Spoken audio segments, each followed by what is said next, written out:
el rechazo que está generando la inteligencia artificial, antes de que me coman en los comentarios o que me digan algo, porque sé que hay mucha gente fanática de la inteligencia artificial, está buenísimo, está perfecto, pero en un episodio anterior, no sé si fue el primero o el segundo del podcast, hablamos de cómo la inteligencia artificial en el campo laboral, en el campo de producción, es algo que no es que llegó para quedarse, suena así, pero es así, es una herramienta más que va a mutar el mundo de cómo se hacen las cosas, de Mm. cómo se hacen las cosas. En el lado creativo, en el lado artístico, en el lado de medios de consumo, de arte, está generando rechazo, sobre todo en los últimos años, perdón, en los últimos meses.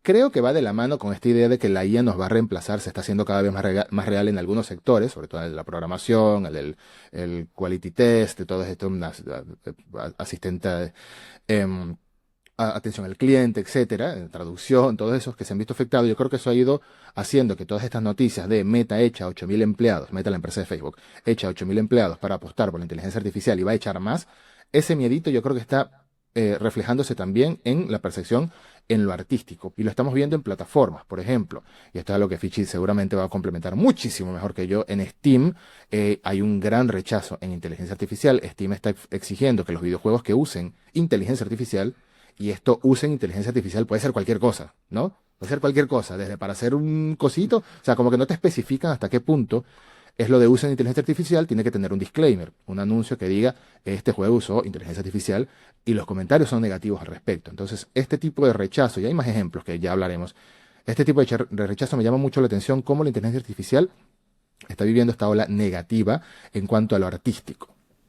Sí, lo de Steam es una cosa que llama la atención porque Steam pide ese disclaimer, lo pide para juegos que usen assets de inteligencia artificial. Mm. Uno puede usarlo en la programación, que también es una cuestión complicada, porque hay gente que dice, no, la inteligencia artificial yo no la acepto en ningún aspecto del desarrollo de un juego. Y hay gente que dice, bueno, si es en programación, sí. Y hay programadores que dicen, pero ¿cómo? Si justamente esto es lo que me está quitando el trabajo a mí, por qué te manifestás en contra de una cosa y no de otra la otra? Así que hasta dentro de la gente que rechaza inteligencia artificial hay cismas. Ahora, la semana pasada, hubo una gran polémica con un juego, Neverness to Everness, un gacha de una especie de Grand Theft Auto anime, que es uno de los grandes lanzamientos del año en el mundo gacha. Y cuando hablamos de gacha, hablamos de juegos de mobile, hablamos de juegos para un público otaku y juegos que ya son polémicos por su tipo de monetización.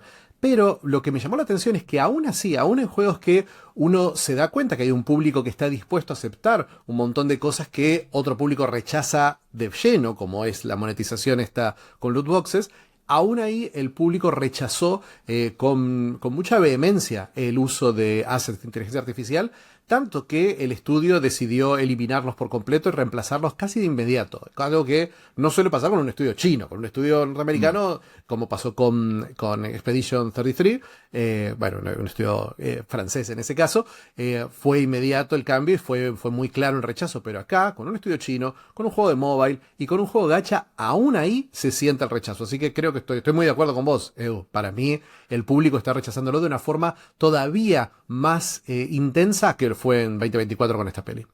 Totalmente, totalmente. Y estamos viendo cómo las empresas también reaccionan a eso, ¿no? Cuando hablamos de postura ante el rechazo, pero cuando hablamos del rechazo de la gente, es una postura, sencillamente, ¿no? Yo no consumo cosas que tengan esto. Yo no consumo cosas que estén relacionadas a esto. Spotify, por ejemplo. Spotify es una plataforma que veníamos hablando que se llenó de música hecha en inteligencia artificial. Se llenó. Todos los días, cada minuto suben, no tengo el dato ahora, pero suben muchísimas canciones hechas con inteligencia artificial, al punto de que Spotify anunció hace algunos días, Spotify como se llenó tanto de inteligencia artificial, ahora está poniendo disclaimers, no en qué es inteligencia artificial, sino qué artista es real, qué artista es humano. Porque, de nuevo, la gente quizás en una playlist aleatoria no se da cuenta, pero otras personas están notando mucho presencia de canciones de inteligencia artificial. Y esta es la manera de verificar esto está hecho por un humano. Esto es algo que anunciaron recientemente y ya están empezando a aplicar esto para demostrar y para marcar específicamente este artista es humano. Y pasa en todas las industrias. Por ejemplo, una encuesta acá que tenía de un estudio dice que aproximadamente un 86% de las audiencias exigen un disclosure o un aviso, una declaración de que están usándose inteligencia artificial en el desarrollo de producciones de cine y televisión. Es un número altísimo, ¿no? Quizás la muestra de este estudio es pequeña, por supuesto. Esto tiene muchos asteriscos. Esto tiene muchas cosas que pueden estar, que no pueden ser un número tan preciso como que 8 de cada 10 personas te digan eso. En la calle no creo que suceda, pero es un número muy alto, aún así. Y es un rechazo general que hay hacia la inteligencia artificial en las artes, en el desarrollo de las artes. De nuevo, conectado a esto, para mí, conectado a esta necesidad de que se siente algo más humano. Hay mucha gente que no le importa, por supuesto. Estamos viendo, la semana pasada también, en el episodio anterior, hablamos de las frutinovelas brevemente, ¿no? Sí. Entonces, ese consumo divertido pasa desapercibido. Es como cuando la gente siente que está pagando, cuando la gente siente que está consumiendo en serio, entre comillas, es ahí que se genera este rechazo. Sí, me hay parece. hay una cuestión, por supuesto está lo que vos estás diciendo, que es que la autenticidad es una parte, es algo que uno espera de la música en general, es uno de los únicos rubros en los que es un factor casi inclaudicable. Y lo que pasa con las frutas, con las novelas de las frutas, nadie piensa que hay un estudio Pixar haciendo esas novelas de las frutas. Y no necesita el disclaimer porque uno ya sabe que eso, o que, qué sé yo, o que Bombardiro Cocodrilo es AI. Nadie está dudándolo, ni nadie está pensando, uy, bueno, ¿será o no será? No, definitivamente es. Entonces, ese disclaimer yo creo que hace mucho más potables esos contenidos, o Star Wars de Wes Anderson o lo que sea, que estos que lo hacen sentir a uno tonto. Porque uno está Claro. escuchando un tema, uno está disfrutándolo, y porque si hay algo que ha avanzado muchísimo, son estos motores como Suno o como Lyria de Google para crear música por AI. Son realmente muy buenos. Y para crear esa música que uno pone de fondo mientras está estudiando, está trabajando, la verdad que no está mal. Entonces, es feo pensar, uno está generando un lazo emocional con la música y está pensando quién la hace, quién es, cómo es la cara de esta persona, voy a ver un videoclip y dice, no hay un videoclip porque es básicamente Bombardiro Cocodrilo el autor de esta música. Muy buena comparación. Pero acá, dos cosas. La primera, confieso que soy de esas personas que le genera cierto rechazo la inteligencia artificial en este sentido. Sí, que soy de los que buscan, prefiero que esté hecho por un humano realmente, porque valoro la visión artística de una persona. Es más que nada eso, la visión artística de una persona. La IA está entrenada en incontables personas, incontables trabajos de otras personas. ¿Qué tan ético o poco ético es eso? Es otro tema de discusión. Está relacionado, lo sé, pero es un tema muy denso y muy que no vamos a tocar en este momento. Sin embargo, hay dos cosas que los que promueven la idea del uso de IA para esto son temas más complicados, me parecen, porque uno que hablan es el clásico ejemplo, y no lo estoy menospreciando como que sea el típico ejemplo, pero es el ejemplo más mencionado, es uno que es el de la accesibilidad. Una persona que por X o Y motivo no tiene las habilidades motrices para hacer algo, pues a través de la IA puede manifestar esta intención artística de cierta manera, ¿no?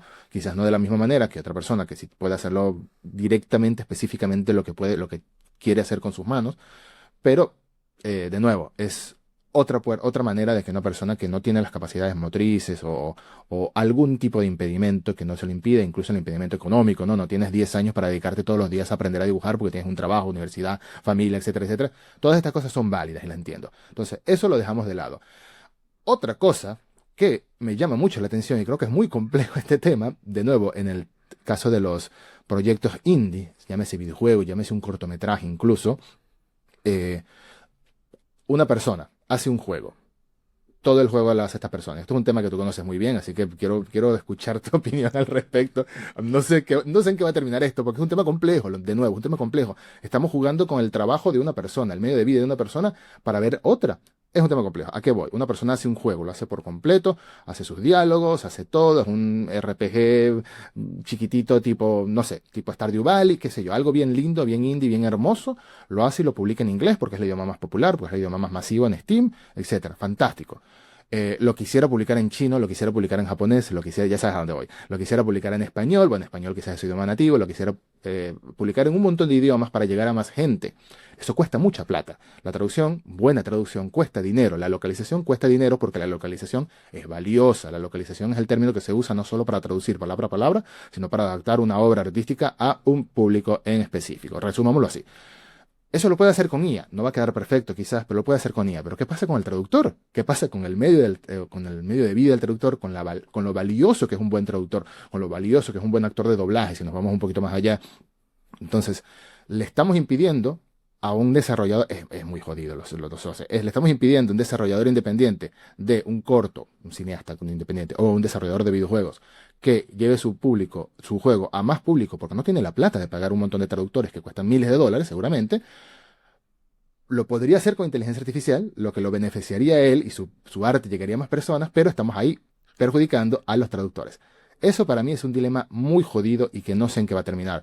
El hecho es que, aún así, tengo entendido, y corrígeme si me equivoco, que si en Steam pones que usó inteligencia artificial para decir que le hiciste una traducción a chino o a otro idioma, eso también te perjudica la imagen. Perjudica la imagen, por supuesto, porque la gente que es intransigente. No me parece mal que así lo sean. No me parece que es una reacción natural a una tecnología disruptiva y que está completamente desregulada. Bueno, ya lo hemos hablado bastante. Es una tecnología que para la enorme mayoría de la gente no es una ayuda, sino un daño. Entonces, estar en contra, a mí. Mi sensación es bastante compleja porque también al ser un entusiasta de la tecnología, como somos nosotros, es algo que en sí como teoría me llama mucho la atención, me resulta atractivo y cuando el uso está declarado, cuando el uso no tiene un interés económico, eh, me resulta más fácil entre comillas, perdonarlo, ¿no? No soy quien para perdonar o no perdonar, Pero te pero por entiendo, ahí sí. para decidir consumirlo, me parece que cuando me dicen esto es inteligencia artificial, me dicen esto no está para generar plata, me dicen como vos hablás justamente de las discapacidades, que es para mí una razón bastante válida para, para querer acceder a estas herramientas. Eh, yo lo veo. Me parece que en el momento que ya hay algo comercial en el camino, sí me resulta mucho más difícil justificarlo y me resulta...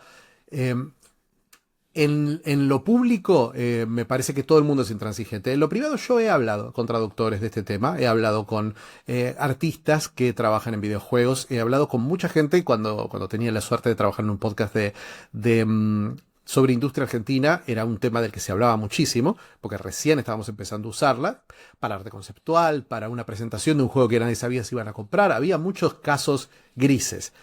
En Mm. general, los profesionales con los que he hablado, en los casos grises, dicen, bueno, si este es un juego que va a vender 100 unidades y los profesionales saben que también es mal vender su trabajo, decir, no, no, yo te lo hago por lo mismo que te costaría la suscripción a DeepL o a Claude. Eh, pero lo que dicen es que, bueno, hay que tener una cierta conciencia laboral y social en la que si ese juego mañana empieza a generar plata, para vos no es ningún problema decir, bueno, si genera esos miles de dólares, o si genera esos cientos de dólares, porque también puedes trabajar, no es necesario que trabajes con una gran agencia para traducir. Podés hablar con traductores independientes, podés hablar con traductores nuevos, podés hablar con estudiantes que están tratando de buscar proyectos para formarse. Hay muchas opciones, hay escuelas que forman, hay talleres, hay conversaciones, uno puede hablar, uno no tiene que ver el precio en un sitio de una agencia y decir, esto es lo que vale una traducción. No, hay Mm. cosas, hay formas de hablarlo. Y hay muchos traductores también que aceptan un trabajo intermedio, que es que uno hace una traducción con inteligencia artificial y después un traductor la edita. Entonces, Claro. ahí hay un pequeño Y intercambio. la Entonces, localiza, digamos. La lo adapta. localiza, lo adapta. A veces, es lo que me dice mi hermana, que es localizadora, me dice, a veces es más trabajo.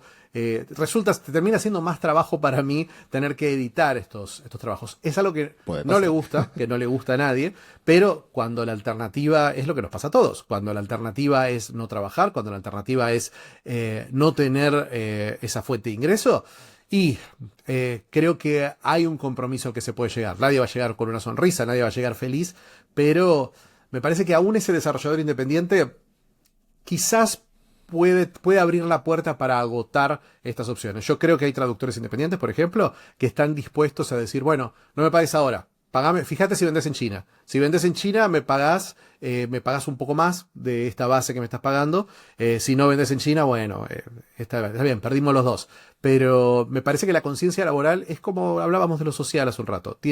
Todo nace de una conversación y las Mm. puertas están abiertas. No importa que Twitter sea una cosa intransigente de que si uno habla, dice AI, te prenden fuego.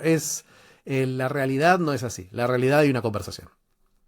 Bueno, como decía hace rato, yo valoro lo hecho por el humano en las artes y por eso valoro también el trabajo de los traductores, valoro el trabajo de los localizadores. Me parece que sin ellos no hubiésemos disfrutado de muchas obras que disfrutamos, como lo hicimos, ¿no? De esas adaptaciones. Incluso me parece muy divertido.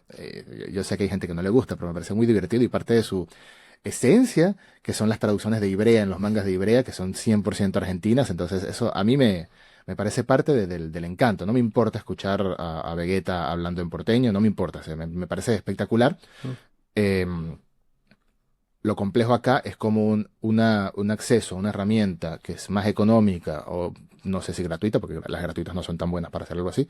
Es más económicas, les permite, una suscripción, les permite llevar este trabajo a desarrolladores independientes, gente que no tiene plata, que se está haciendo el juego a sudor, llevar eso a más público, ¿no? Entonces es complejo. Yo siempre del lado, en este caso, de los traductores, de los localizadores, porque, como dije, es parte de la esencia de lo que vemos nosotros, de cómo nos llega ese contenido. Algo hecho en China, algo hecho en Japón, está hecho para ese público, es muy específico, a veces hay que darle un girito de tuerca para traerlo al público latinoamericano, al público occidental, y ese es el trabajo de ellos. Entonces, es un tema complejo, sin embargo, acá lo que está claro es que, y ya con esto cierro, la inteligencia artificial en los medios, en el arte, está generando mucho rechazo, y yo creo que eso va a ir a peor a medida, porque sigo conectándolo en mi cabeza con los despidos, con los cambios de las industrias, que se está haciendo cada vez más real ese temor de la IA me va a dejar sin trabajo. Bueno, a mucha gente le está pasando. Por ahora, eso sí, en campos tecnológicos, en programación, en todo lo que es en Silicon Valley, pero también, y es lo último, vi un video, un reportaje de una fábrica en la India en la que los operarios de la fábrica tienen una cámara puesta como si fuera una GoPro en la frente, y eso lo están usando para entrenar datos de inteligencia artificial. Muy loco, muy loco. Absolutamente terrorífico lo que decís. Y mirá, se conecta un poco con lo que estamos hablando, porque ahora estamos hablando de los desarrolladores más chicos, y para mí hay otro factor que complica las cosas cuando hablamos de desarrolladores chicos, que es que solemos pedirles un estándar mucho mayor, moral, ético y laboral a los desarrolladores chicos que a los desarrolladores grandes, porque sabemos que hace años los grandes estudios ya están trabajando en la inteligencia artificial,